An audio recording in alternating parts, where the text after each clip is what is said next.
नमस्कार। आज हम बात करने वाले हैं 2019 की एक ऐसी घटना के बारे में जिसने सचमुच पूरे देश की सांसें थाम दी थी। ये कहानी है एक इंडियन एयरफोर्स पायलट के पकड़े जाने और फिर उनकी हीरो की तरह वापसी की। तो तारीख थी 27 फरवरी 2019। एक ऐसी तारीख जो इंडिया और पाकिस्तान के हिस्ट्री में आप कह सकते हैं हमेशा के लिए दर्ज हो गई। हुआ ये कि बालाकोट एयर स्ट्राइक के ठीक अगले ही दिन भारत और पाकिस्तान के बीच आसमान में एक जबरदस्त लड़ाई छिड़ गई और इसी लड़ाई के बीच एक भारतीय फाइटर जेट क्रैश हो गया और उसके पायलट वो पाकिस्तान के इलाके में जा गिरे। तो चलिए सबसे पहले समझते हैं उस हवाई झड़प को। आखिर उस दिन आसमान में हुआ क्या था?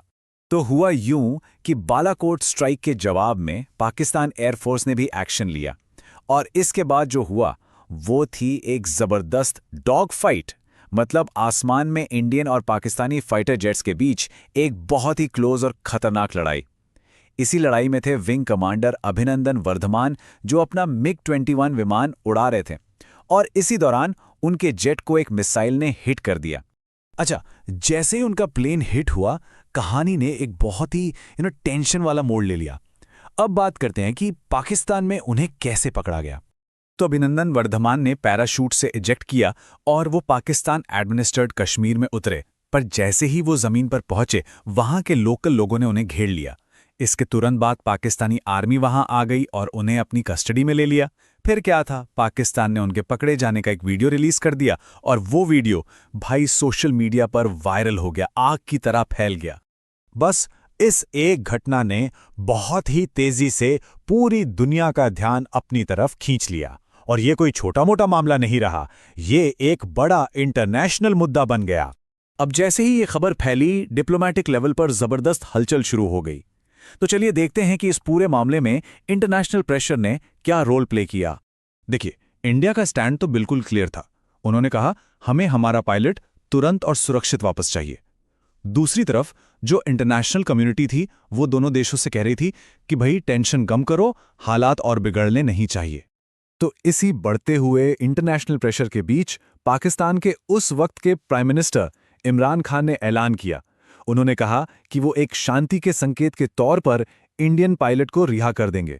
अब इस अनाउंसमेंट के बाद तो जैसे पूरे देश की नजरें एक ही जगह टिक गई थी, हर कोई इंतजार कर रहा था। तो अब ये कहानी पहुंचती है अपने सबसे इमोशनल हिस्से पर, उनकी भारत वापसी। आप सोचिए ये सब कितनी तेजी से हुआ।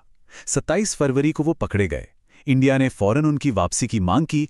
28 फरवरी को पाकिस्तान ने उन्हें छोड़ने का ऐलान कर दिया और बस अगले ही दिन 1 मार्च को wing commander Abhinandan Varthaman Wagah border से भारत वापस आ गए। वो जो 60 घंटे थे बहुत ही ज्यादा टेंशन भरे थे। उनकी वापसी का जो पल था वो पूरे देश के लिए बहुत ही इमोशनल था। हर तरफ लोग जश्न मना रहे थे और सबने एक राहत की सांस ली थी। इस एक घटना ने विंग कमांडर अभिनंदन वर्धमान को घर घर में मशहूर कर दिया। तो चलिए अब ये समझते हैं कि वो एक नेशनल हीरो कैसे बने। असल में जिस तरह का शांत स्वभाव और हिम्मत उन्होंने कस्टडी में दिखाई, उसी ने उन्हें इंडिया में एक नेशनल हीरो बना दिया। मतलब इतने मुश्किल हालात में भी उनका जो कंपोजर था वो कमाल का था। और याद होगा, पूछताछ का एक वीडियो आया था जिसमें उनका एक जवाब उनकी पहचान बन गया। I am sorry, I am not suppose to tell you this. ये लाइन इतने प्रेशर में भी उनके प्रोफेशनल डिसिप्लिन और हिम्मत का सिंबल बन गई। आज भी लोगों को ये लाइन याद है। अब देखिए, ये समझना बहुत ज़रूरी है कि ये घटना कोई अकेली घटना नहीं थी।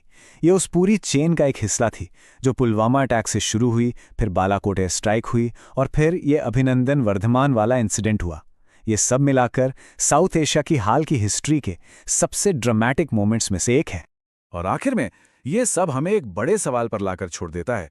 सोचिए कि इस तरह की घटनाएं किसी भी देश की कहानी को, उसकी हिस्ट्री को कैसे बदल देती हैं। ये हमारी नेशनल आइडेंटिटी पर, हमारी कलेक्टिव मेमोरी पर क्या असर डालती हैं। इस बारे में सोचिएगा जरूर।